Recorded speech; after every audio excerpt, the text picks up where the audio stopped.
কোস্টগার্ডের পৃথক দুটি অভিযানে মিয়ানমারগামী বিপুল পরিমাণ খাদ্য ও নির্মাণ সামগ্রী সহ ১৫ জন পাচারকারীকে আটক করা হয়েছে।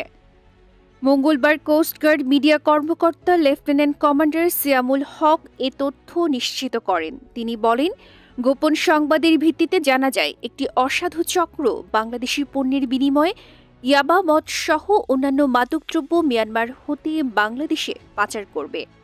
প্রাপ্ত তথ্যের ভিত্তিতে কোস্টগার্ড জাহাজ শ্যামল বাংলা কর্তৃক সেন্ট মার্টিন ছেড়া দ্বীপের দক্ষিণ পূর্ব সংলগ্ন সমুদ্র এলাকায় একটি বিশেষ অভিযান পরিচালনা করে।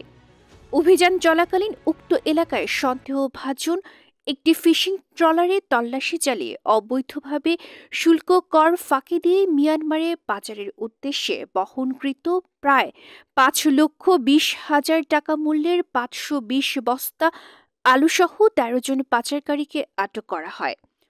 অপরদিকে ১০ নভেম্বর কোস্টগার্ড বেস চট্টগ্রাম কর্তৃক চট্টগ্রামের নতুন ব্রিজ সংলগ্ন কর্ণফুলী নদীতে একটি সন্দেহভাজন ফিশিং বোটে তল্লাশি চালিয়ে অবৈধভাবে শুল্ক কর ফাঁকি দিয়ে মিয়ানমারে পাচারের উদ্দেশ্যে বহনকৃত প্রায় ৩,১৭,০০০ টাকা মূল্যের ২২০ বস্তা সিমেন্ট, ২০০ পিস ইট, ৩,০০০ কেজি লোহার রড সহ ২ জন পাচারকারীকে আটক করা হয়। জব্দকৃত মালামাল, পাচার কাজে ব্যবহৃত বোট ও আটককৃত পাচারকারীদের পরবর্তী আইনানুগ ব্যবস্থা গ্রহণের কার্যক্রম প্রক্রিয়াধীন রয়েছে। তিনি আরও বলেন, মাদক পাচার ও চোরাচালান বন্ধে কোস্টগার্ড ভবিষ্যতেও এ ধরনের অভিযান অব্যাহত রাখবে।